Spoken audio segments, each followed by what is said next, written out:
सहना भवतु सहनौ भुनक्तु सह वीर्यं करवावहै तेजस्विनावधीतमस्तु मा विद्विषावहै ॐ शान्ति शान्ति शान्ति.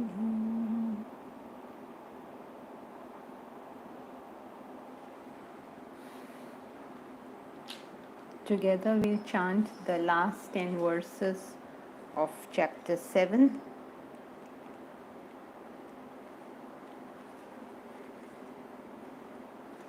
Bhagavad Gita.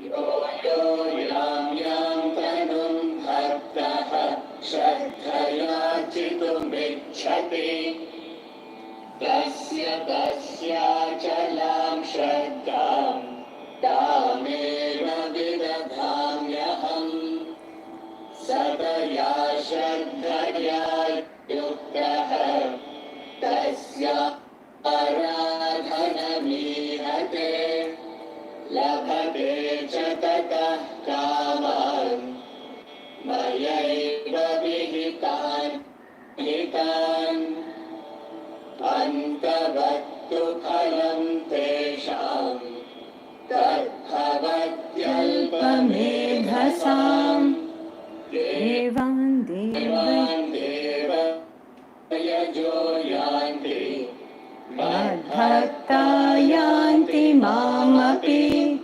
अव्यक्तं व्यक्तिमापन्नं मन्यन्ते माम बुद्धयः परं भवमजानन्तः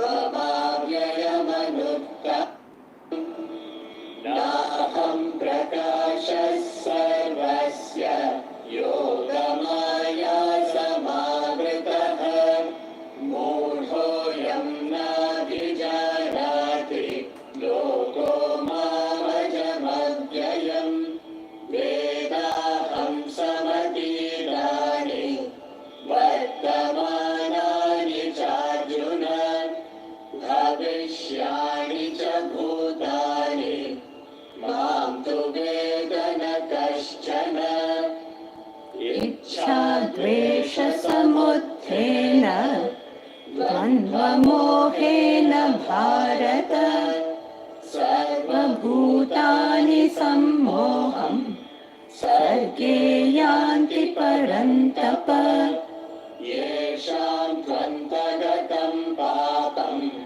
जनानां पुण्यकर्मणां ते द्वन्द्वमोहनिर्मुक्ताः भजन्ते मां दृढव्रताः जरामरणमोक्षाय मामाश्रित्य यतन्ति ये ते ब्रह्म तद्विदुः कृत्स्नम् अध्यात्मं कर्म चाखिलम् साधिभूताधिदैवं मां साधियज्ञं च ये विदुः प्रयाणकालेऽपि च मां ते विदुर्युक्तचेतसः.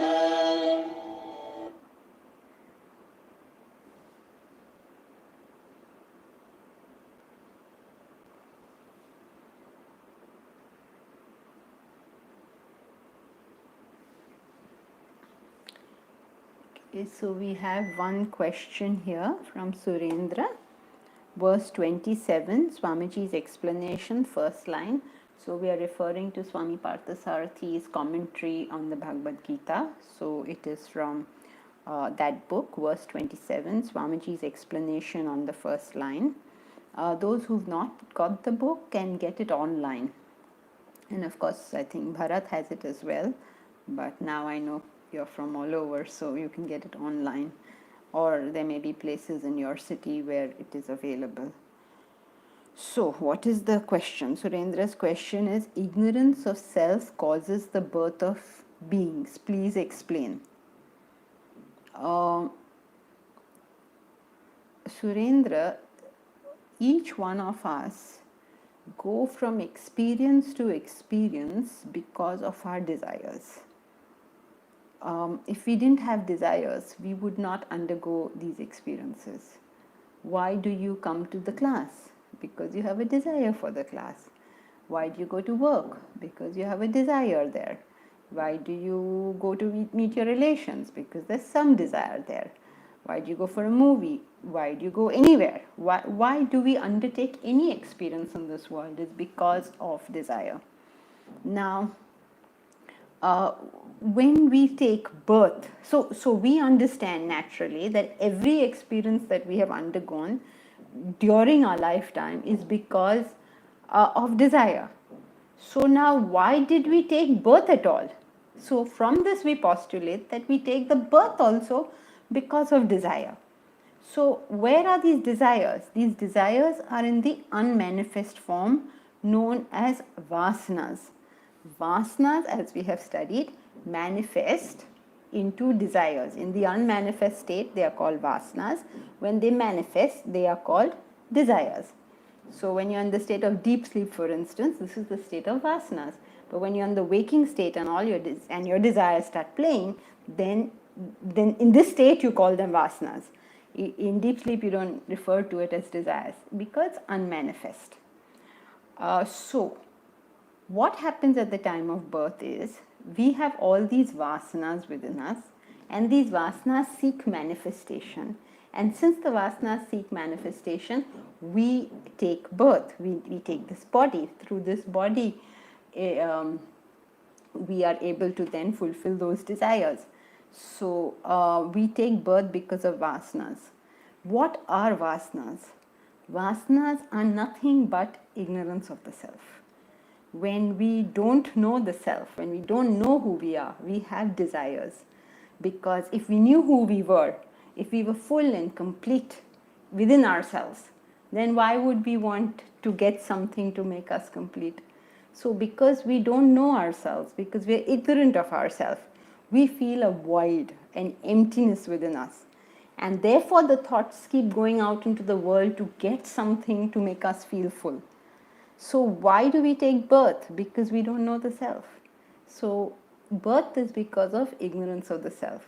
Another word for ignorance of the self is vasanas. These vasanas manifest as desires. So anyone taking birth has taken place only because he has ignorance of the self, or vasanas, or desires, or whatever else you wish to call it. Is that okay, Surendra? Yes, ma'am, but just wanted a clarification. Go ahead. Basically, it means that after death, you still have vasanas and then somehow you take birth. Yes, I don't know why the somehow, but yes, at the point of death, we all have vasanas, right? When we die, all our desires haven't gone. How many people you know who would have liked to do something, or got something, or do something, or meet somebody, or something they want at the point of death? So we very much have desires at the time of death, and you see it very clearly, in fact, very dramatically and painfully when young people die. A young person, 25 years old, he's so full of enthusiasm, he wants to do so many things in this world, whatever, and then unfortunately meets with an accident, or he gets cancer, or whatever happens to him. The desires are very much there, right? Even though his body is no longer functioning, desires are still there. At the point of death, we know for certain that people have desires at the point of death. So does it mean that each person who dies, based on his vasanas, he again takes rebirth? That's right. Because every experience we take is because of our desires. And birth is nothing but an experience. There's nothing to birth, there's nothing to death, it's just a change of experience. No, mind, because I'm saying the body does not exist. So mind, intellect still functions after death, and based on the unmanifested vasanas takes rebirth. Yes. there's nothing particular about death. We can understand death very easily if we understand what's happening in life. When we are alive right now, what is happening? We can be in three states, right? We can either be in the state of deep sleep, where only vasanas are playing, are there, exist. Or these vasanas can start manifesting as thoughts, in which case we come into the dream state.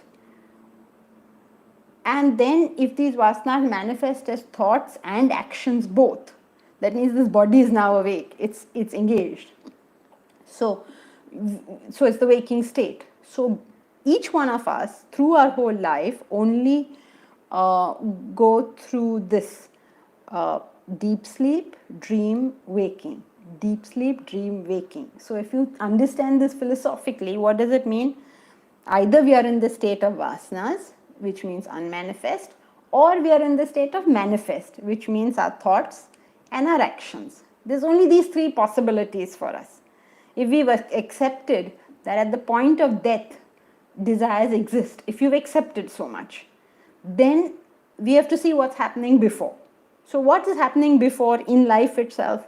Either at the point of death, either in life the vasanas exist by themselves in deep sleep, or they manifest as thoughts and actions. This is what's happening throughout our life. Now at the point of death, these vasanas are still there, the desires are still there. So what will happen after that? Same thing.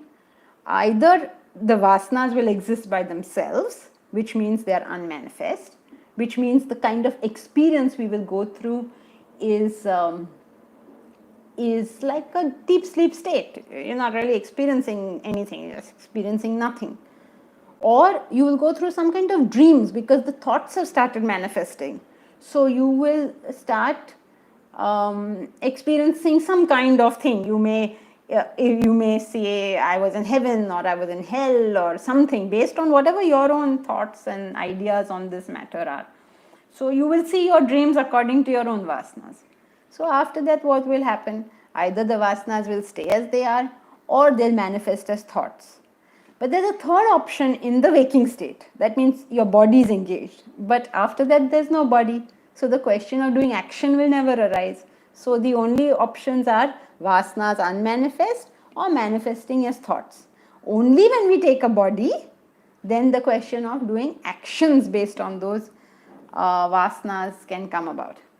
Now, since this is not really our topic today, you all can all see the video. There's a video on the YouTube channel on our video, Team Janki Santok.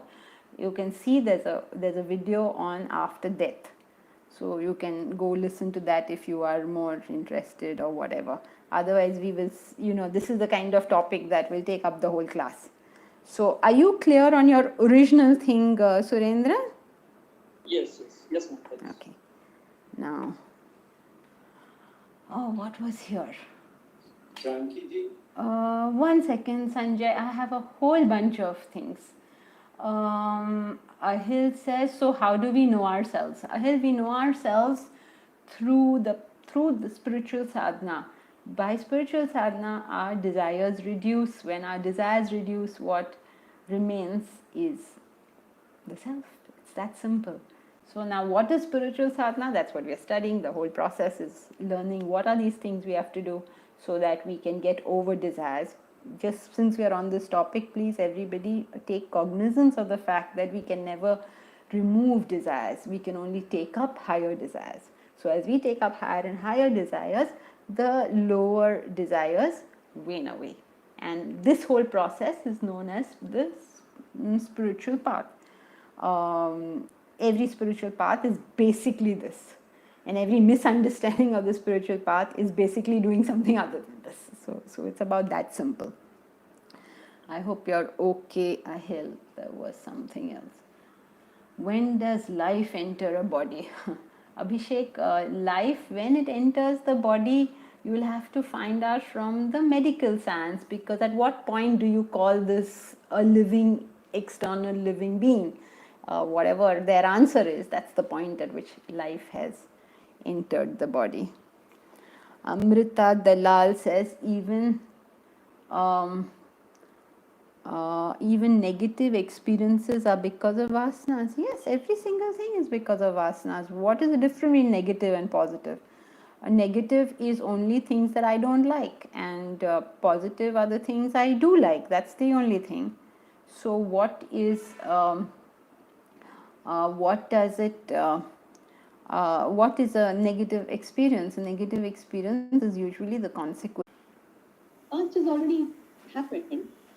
So how does the pure consciousness know the past? But that has happened. How does it know it? Happened or otherwise? How does it know it?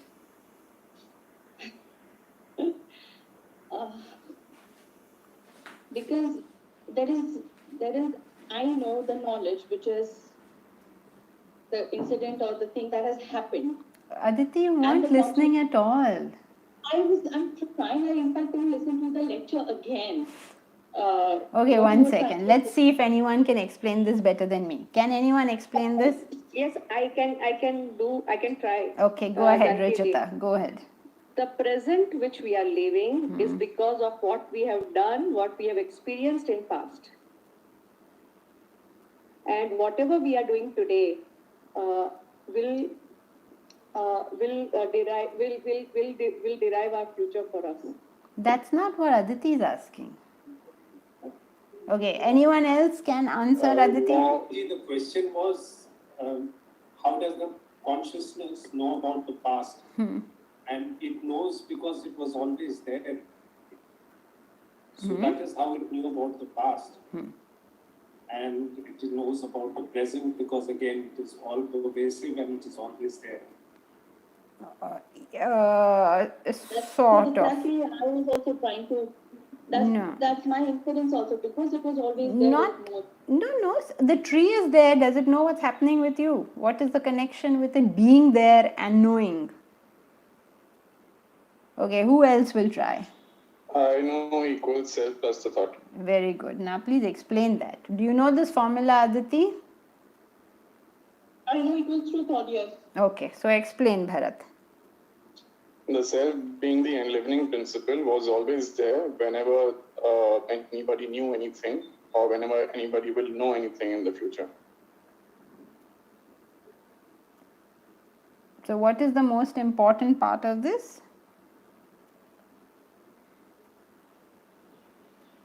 Self, the enabler. Of? Finish the sentence, no? Of all knowledge. Of all thought, because she's asking how does he know. So every thought is always backed by pure consciousness. That is, when the thought is backed by pure consciousness, that is knowledge. Is that clear, Aditi? When a thought is backed by pure consciousness, that is knowledge. Right? Wait, listen, okay, up to here clear?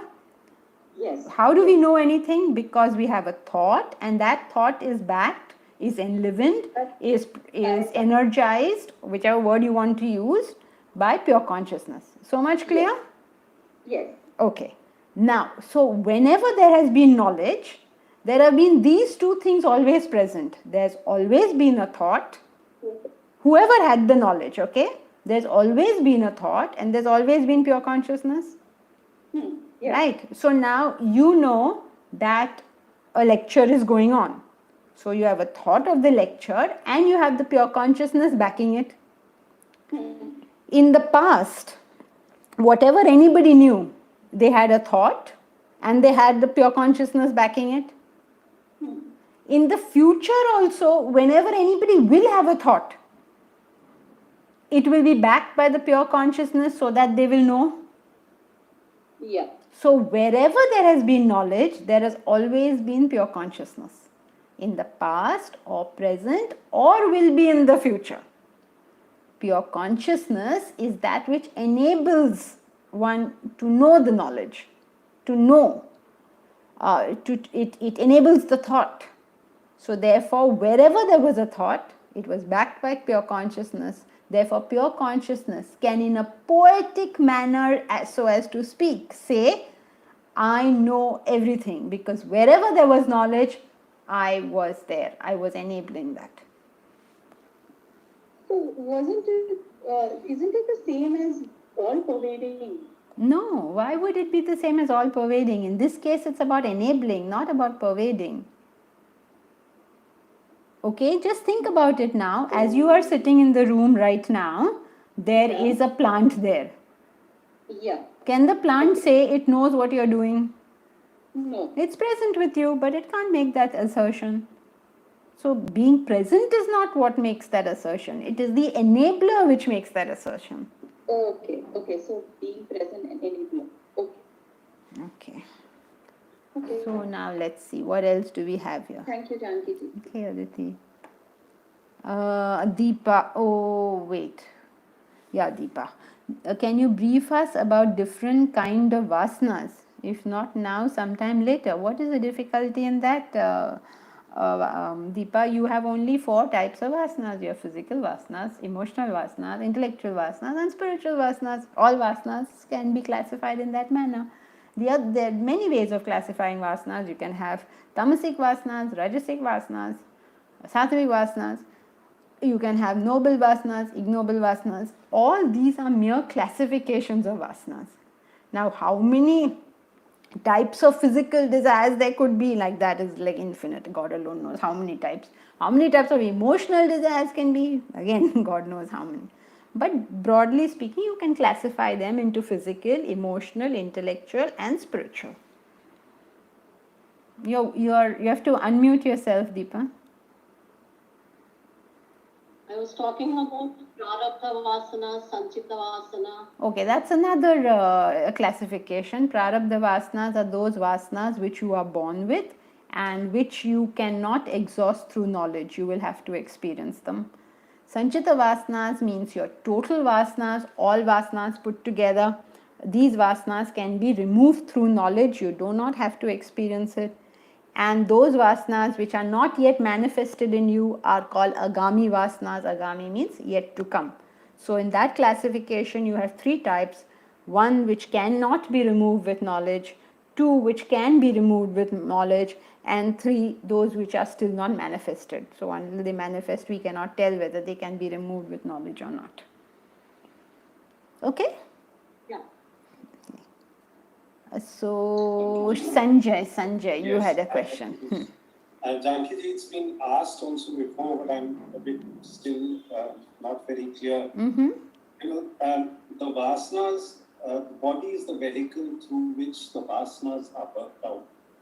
When the body stops fulfilling that purpose, the vasanas move on and change, take on another container. Correct. The question in my mind is that what happens, as we've talked about, in cases where you have children. So you have children who come and at a very young age, the container, so to say, changes. Now, in that case, they would not have had an opportunity to, I would imagine, work out their prarabdha vasanas, or is it in that short time they have worked out the prarabdha vasanas? What happens in that case? Yes, death is nothing but the ending of prarabdha vasanas. One of the definitions of death is when your prarabdha vasanas end. That is death. Because prarabdha vasanas are those vasanas which, unless you have exhausted, you cannot die. They have come into full manifestation. So you have to completely exhaust them before you die. So one of the definitions is prarabdha is over. Now, it always surprises us. It makes us feel, why do people come for such a short time? Somebody dies at 7, somebody dies at 15. Some people they're born, and some kids, they're just born and they die immediately. To us, all this sounds pretty significant, that why didn't they live their full 100 years? Or whatever it is that you think their lifespan should have been. But please understand that there is no rule about how long anyone stays anywhere. For instance, when people come to class, when they come to Vedanta, you would imagine they'll stay with Vedanta until they find enlightenment. But that's not what happens. Some people leave after 1 lecture, some people will leave after 1 year, some will leave after 10 years, some will leave after maybe 10 janmas.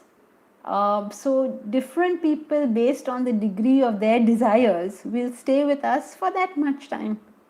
And when that desire is over, when some other desire is more pressing, then they will go there. So exactly the same thing happens. Some people... So in the case of, let's say, a death of a child who's a year old, as you said, there's somebody who's born. In that case, what have the vasanas done? They decided that it's time to change the container, or what happened? No, it's not like vasanas take any call on anything. These are forces. It's not like there's some conscious thing going on here. These are forces. Just like one day you will find that you're not attending the class. Just as now you're finding you are attending the class. There's so many of these mental forces going on within us, which most of the time we ourselves are not aware.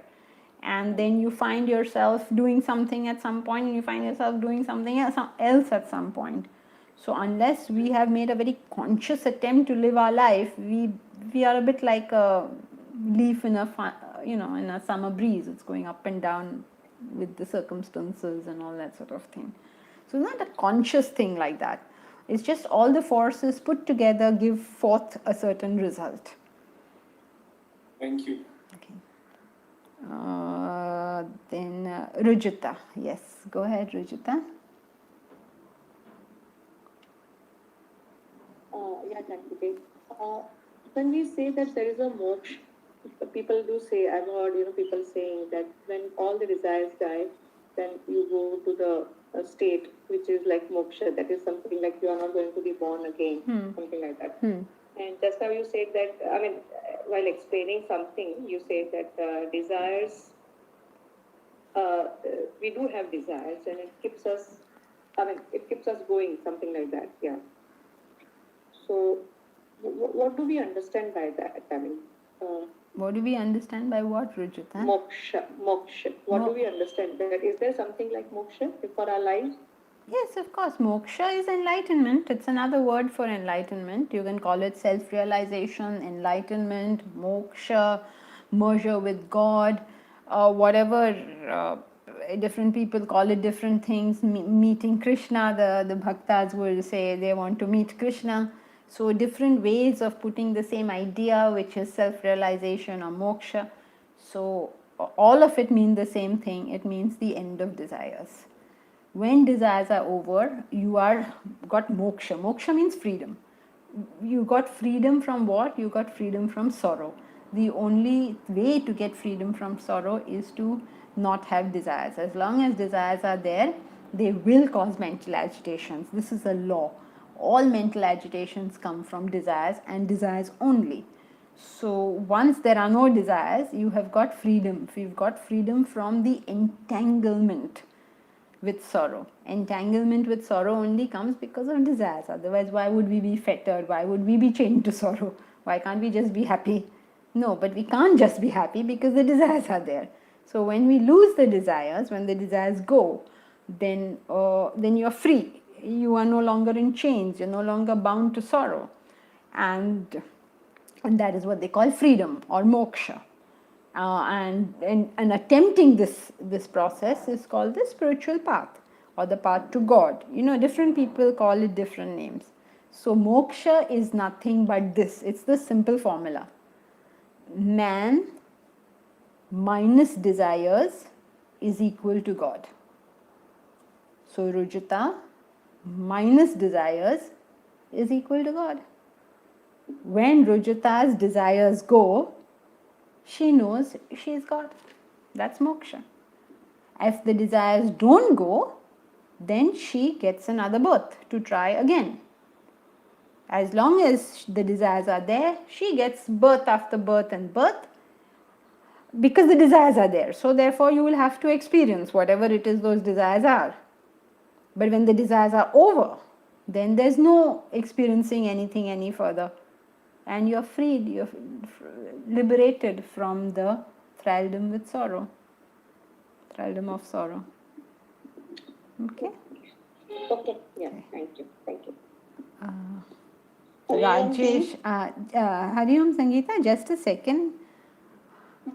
I'm doing a memory test here, trying to remember who is asking which question when. Okay, Rajesh Jain says, do we have anything called luck? Rajesh, Is there a thing called luck?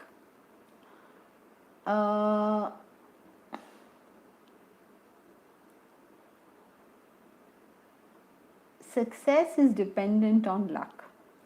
Ask any failure, he'll tell you so. Anybody who can't get anything they want, they're not willing to work for whatever they want, pay the price of whatever they want, will attribute things to luck. Can you say there's no such thing as luck? Well, you can't say there's no such thing as luck because life is full of cycles. There are good cycles, there are bad cycles. Okay, so sometimes the wave is going up, sometimes the wave is going down.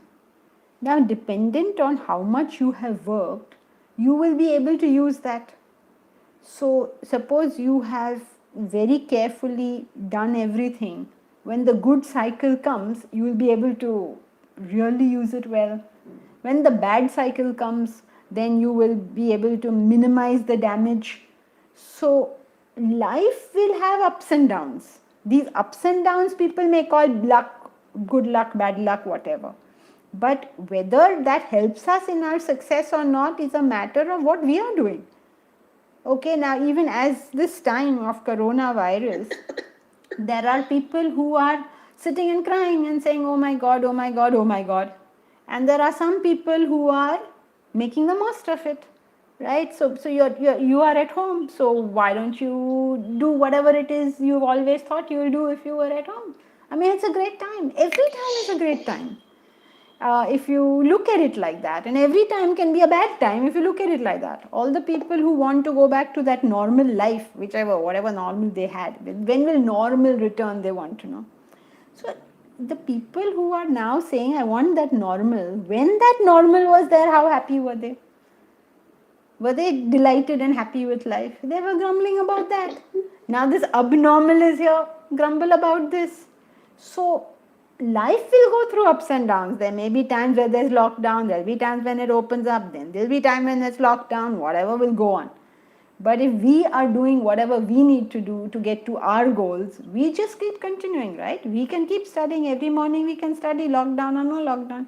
We can do our exercises, lockdown or no lockdown. We can, either do our work, or suppose I work for an airline and I can't do my work, well, I can upgrade my skills. This is a great time to upgrade skills if you feel I can't do my work.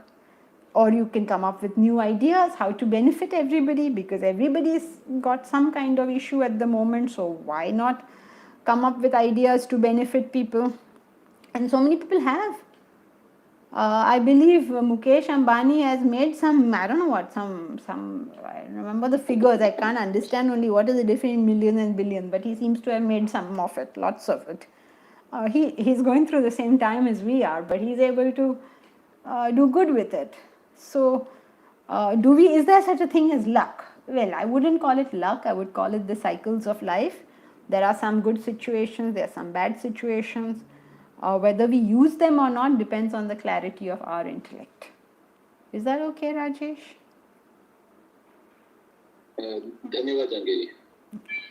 Thank you.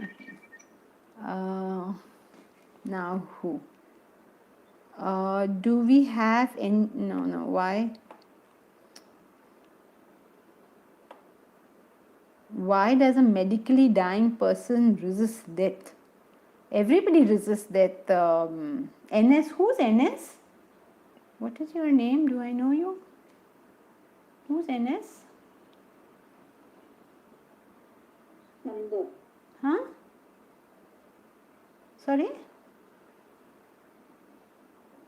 Me, Nanda. I can't hear you. Nanda, can you hear me? Nanda. Okay, Nanda. Okay, so Nanda, why does a medically dying person resist death? Everybody. Huh? It's related to what Manisha has asked. It's like my What brother is is at the last stage of cancer. Oh dear. Manisha. It's the same question what Manisha, yeah, I want to know in the same context.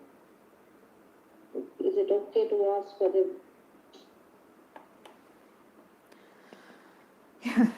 It is every living being resists death. every living being. It is the worst for anybody. The most instinctive thing to life is its continuance. This is the most instinctive thing. So whether medically passing away or you and I, we all will resist it any moment. If somebody comes to kill me right now, I'm going to resist it, right? Every one of us are going to resist it. If we know that from corona we have some danger of dying, we are going to keep away from it. So it's the most natural, most basic instinct. Now there are two different levels on which life goes. One part of life goes based on what's happening in our conscious head, and the second part of life that's happening is on the various forces that are operational in nature. So when this body is on its way out, which nobody can actually predict that this is actually going to happen, okay? I know a lady who had cancer, and everybody was so worried about her. She was just bleeding profusely, and it was just like a matter of days. People were like, she was in hospital, she was bleeding profusely. It was a matter of days. Everybody had written her off. And while this whole thing around that lady was going on, her husband passed away. Now she's 89 years old. She has survived him almost 20 years. When all the people, I mean, everybody was absolutely shocked. What happened? It's like, oh, I thought she had cancer too. It was like, what happened here? So nobody can predict anything. She got well. She was on death's door. She got okay, and he was apparently okay, and he just passed away. So nobody can really predict when these things will happen. They are painful for the person who's going through them. It's painful for the persons who have to deal with that, who have to be left behind when that person goes away. These pains, these joys, they're part of life. We can do nothing but feel them at that time. What else can you do? A painful situation is a painful situation. It is not something that we look forward to, but it will come in life, and we deal with it as best we can. So why does a medically person resist death? Everyone. We all do. We all resist death, medically dying or otherwise. None of us will agree to this. And if we agree, then there's a mental problem. That's why we're agreeing. Any normal person will never agree to this. So why does he resist death? Because very often, and the reason we do this really is because we don't have the knowledge to know that every death is a promotion in life. When this body is no longer capable of satisfying my desires, this body, this circumstance, this environment, I will go to another body, another circumstance, another environment which will be more conducive to my desires. So in some sense, it is a promotion for me. It's giving me a better chance, a better life. So we just try to remember that. It may not reduce the pain, but at least we may not go, we may keep our nose above the level of water. So what is Manisha saying? Is praying for someone to recover completely from life-threatening medical conditions like 4th stage cancer also a desire? Yes, Manisha, that's also a desire. Every single thing is a desire. Because we are praying for whom? We are praying for my brother, my sister, my children, my. It's all. I'm not praying for everybody who is suffering from 4th stage cancer, right? And this is a prayer that cannot be answered, because suppose we pray for everybody who is in 4th stage cancer and we say none of these people should die. Are we granting them immortality? Isn't it true that at some point all of us, this whole generation, every one of us who are together today, we will not be on earth anymore. Every one of us. This is just life. What can one do? And we take it positively. We understand that death is as much part of life as life is part of death. It's just part of the game.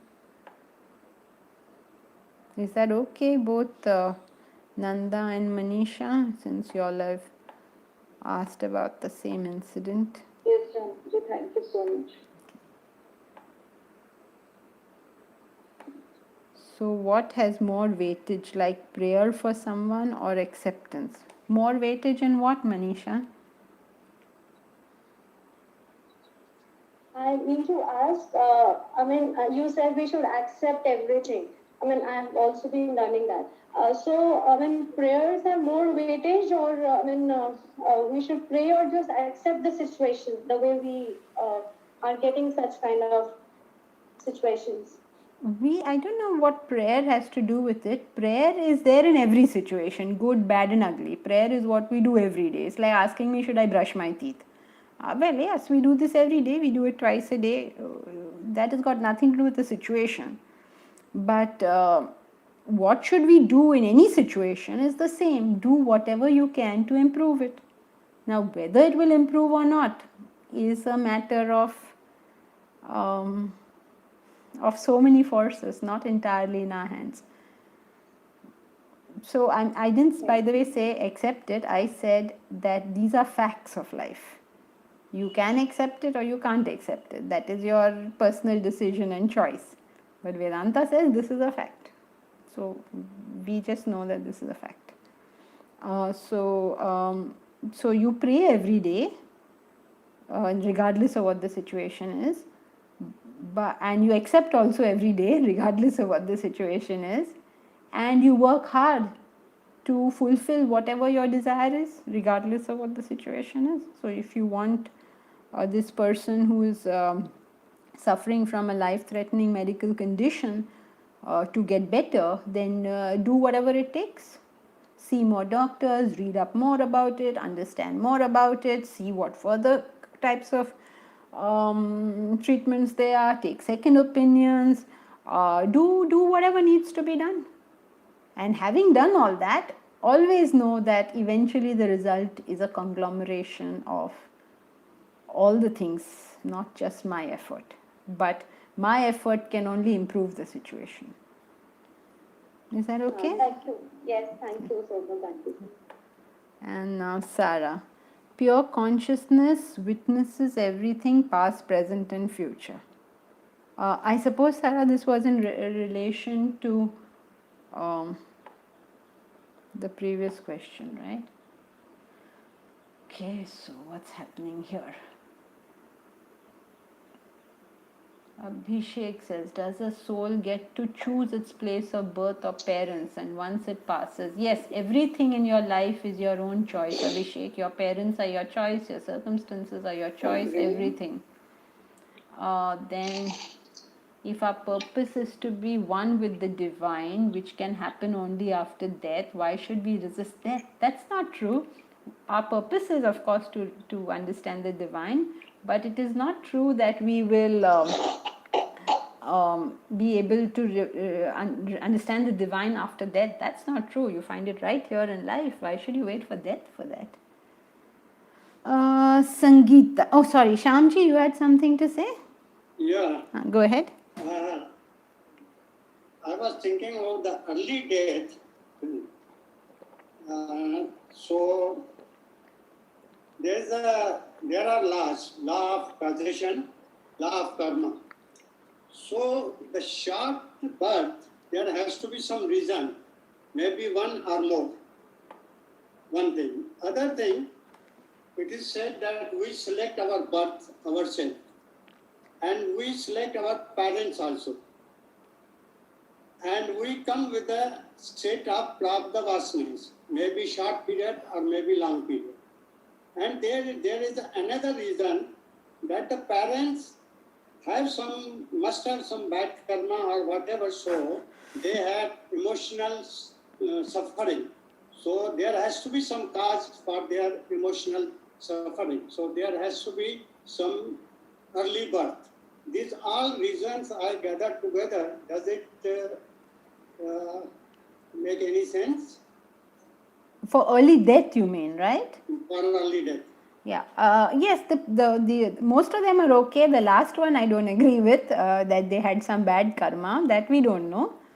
But they have suffering, emotional sufferings, parents. Yes, but Because of- yes, but I don't think we can make so what should I say, so simplistic a connection. Maybe that suffering will lead them on to something much better. So we can't really tell. We don't know whether this for them is a good thing or a bad thing. No, I'm not talking about good or bad. I'm just saying reason for early birth. Early death. Early death for a child. The parents suffering also one of the reason could be, no? No. Emotional suffering. No. You can't say that. How- It's how- like how saying they- that a person is born blind, so he's suffering, so he did some bad karma. We can't make all these things. That would not be correct. What situation we come up is nothing but a conglomeration of our desires, all desires put together. So you can't put it necessarily as bad karma. Maybe it is your good karma that this happened to you, for all you know. You don't know. It is you can't make all these statements. In fact, if you make these statements, it can be very cruel to the person who is going through that pain, that you did some bad karma. But that's not even true. It's cruel and it's not true. Okay, let us say not bad karma, but there has to be some reason for their suffering. Yes. Any So that interruption could be- of desire is So suffering. that could be early death of a child. Any interruption of desire is suffering. So if a desire is interrupted, there will be suffering. See, thank you. Sangeeta. Hari Om Janki. Hari My question is that why the prarabdha cannot be cancelled? Like you said, we have to go through those experiences. It cannot be cancelled by knowledge. And secondly, we have a limited freedom. Like we are, a dog is tied to the leash. We only have freedom to that extent. So it means that there is somebody else who is a bigger controller of. Like you also said that we are like a leaf flowing in the air. No, not correct. I didn't say we are like a leaf. I say we become like a leaf because we are not doing things consciously. We are not destined to be like a leaf. We choose to be like a leaf. So let's go back to your original question. Your question is that why can't... Sorry, I lost. Hello? I lost connection for a little while. Okay, so... Can you please repeat? I just lost connection. Okay, so first point was that I didn't say that we are like a leaf in a summer breeze. I say that we become like a leaf in a summer breeze when we don't live our life consciously. When we don't apply our intellect, we become a leaf and we just go up and down with whatever is happening. But when you apply your intellect, this is not your condition. Then you are kutastha. Kutastha means you are firm, you're stable within yourself. Now, as for why can't we exhaust prarabdha vasanas through knowledge, it's not prarabdha Sangeeta, it's prarabdha vasanas. Prarabdha is a different thing. We are talking here of a type of vasanas known as prarabdha vasanas. Prarabdha vasanas are defined as those vasanas that cannot be removed through knowledge. They are a very small percentage of your sanchita or total vasanas. Very, very small, like 3 to 5% must be your prarabdha vasanas amongst all your vasanas. So why can't it be removed with knowledge? I'll give you examples of what could be prarabdha vasanas. That you are born a woman is your prarabdha vasana. Now you can't remove that with knowledge. That you are born Indian is your prarabdha vasana. It cannot be removed with knowledge. So sometimes there can be other, like for Tyagaraja for instance, music was his prarabdha vasana. It didn't go. He can realize the self also, but he will still have his prarabdha vasana as music. So these things which are fixed in you, they don't go with knowledge. They have already manifested. They've already manifested, yes. And about us being on a leash, we are not on any leash. We are in control of our life. If at all we are on any leash, it's the leash we have put on ourselves. Nobody is Of putting a leash desires? on us. Yes, correct. Of desires and irrationality that stems from desires. All nonsense we fill our minds with, and then that becomes what holds us back. Okay, yeah, thank you. Okay. Now, who was there? Anshu was there, right? Anshu? Hello. Yeah, Anshu, go ahead. Yeah, Hari Om Janki ji. Hari Om.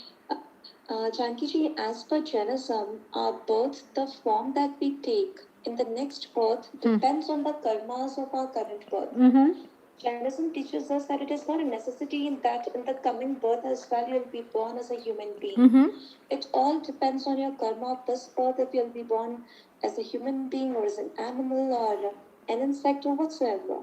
So how does this cycle go? Like when you're talking about desires, if there's certain unfulfilled desire of this particular life of mine, I'll be able to complete it, fulfill it only when I take the same form, that is form of a human being. So how does this cycle go? So if you have human desires, you get human birth. If you have animalistic desires, you get animalistic birth. So, if you behave like a creeper, you get a creeper's birth.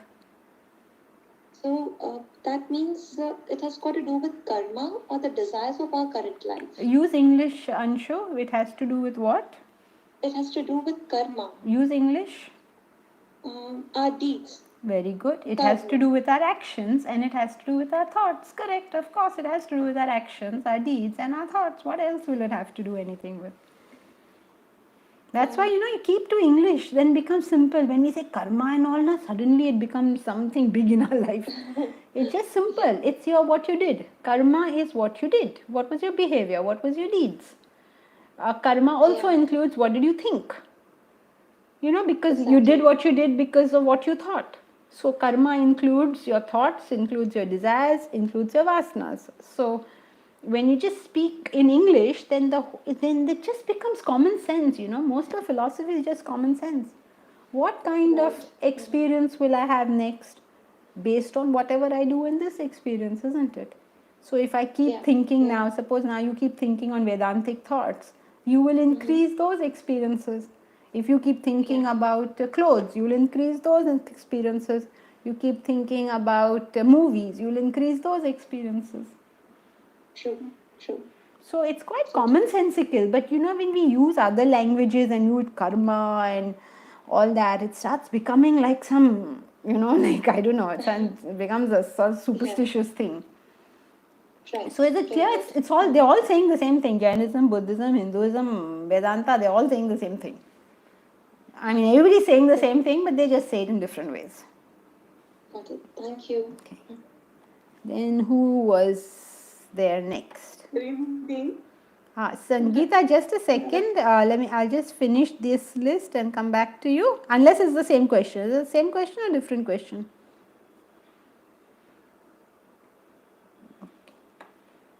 What's this? Rajesh says, which of the following equation is more correct? Human minus desire is equal to God versus human is equal to God plus desire. Rajesh, both these equations are the same thing. There's no difference between them. Human is equal to God plus desire, correct. Human is equal to, God is equal to human minus desire, correct. They're the same equation. There's no difference in these two equations. It's okay, Rajesh. Why did you think they were different? Thank you. Okay. Shilpa's. Actually, I made an equation of human is equal to desire minus God. So say that again. So it was. I made another equation called human is equal to desire minus God, and that was a wrong equation. So I wanted to correct that, saying human less desire is equal to God. It's not human is equal to desire minus. I was just a little confused. I'm so sorry to have bothered. Yeah, okay. Yeah, both these, what you've written here, both are the same. Shilpa says it might lead you to enlightenment. What, Shilpa? You're probably answering something. Okay, last question. We'll take Sarah's question. This was a Q&A session this time. Man minus desires is equal to God. An enlightened soul with no desires equals God. Yes, correct. That's right. An enlightened soul has no desires, and that's the state of Godhood. Pure consciousness or our true self is equal to God too. Yes, all these are synonymous terms. Pure consciousness, Allah, Father in heaven, Brahman, Atman, God, Vishnu, Shiva, transcendental, the ultimate truth, the ultimate reality. All of these are synonymous terms. They're the same thing. So pure consciousness is equal to our true self and God. Correct. Then who are we praying to? We are not praying to anybody, we are praying so that we will find the self. We are not praying to somebody.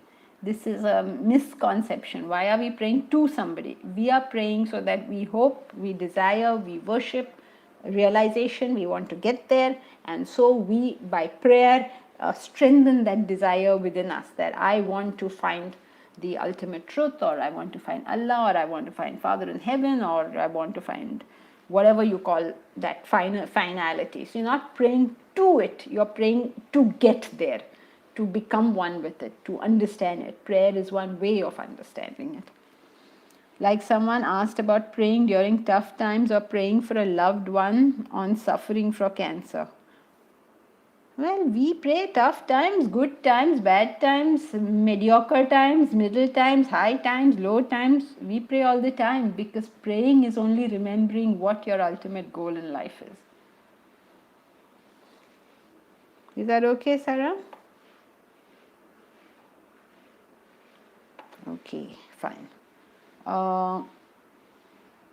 Deepanath says, does it mean we choose our gender? Yes, of course, we choose everything about ourselves. Everything, every single thing about you has been chosen by you, consciously or unconsciously. Sometimes we choose unconsciously, we choose by default, we choose randomly, sometimes we choose consciously. But in either case, everything about our life is only determined by us and us alone. There is nobody else determining anything about your life. Okay, so on that note, we will conclude here for today, and we'll continue, not next time, that reminds me. Next Sunday, Swamiji will be addressing us. We are fortunate that he is going to be addressing us on the occasion of Guru Purnima. So we will not have our regular class, and I'm sure you all know and have registered whatever you... I'm sure you've all been informed about how it's done. So please register, listen to the Master himself. So far, you are only hearing the abridged version. On next Sunday, we all will have the pleasure of hearing the original. So, Hari Om. Hari Om. Hari Om. Hari Om. Hari Om. Hari Om. Thank you, Janki. Hari Om. Hari Om Ji, thank you so much. Hari Om. Thank you, Janki. Thank you, Hari Om. Hari Om. Hari Om. Hari Om. धन्यवाद जानकी जी. Hari Om.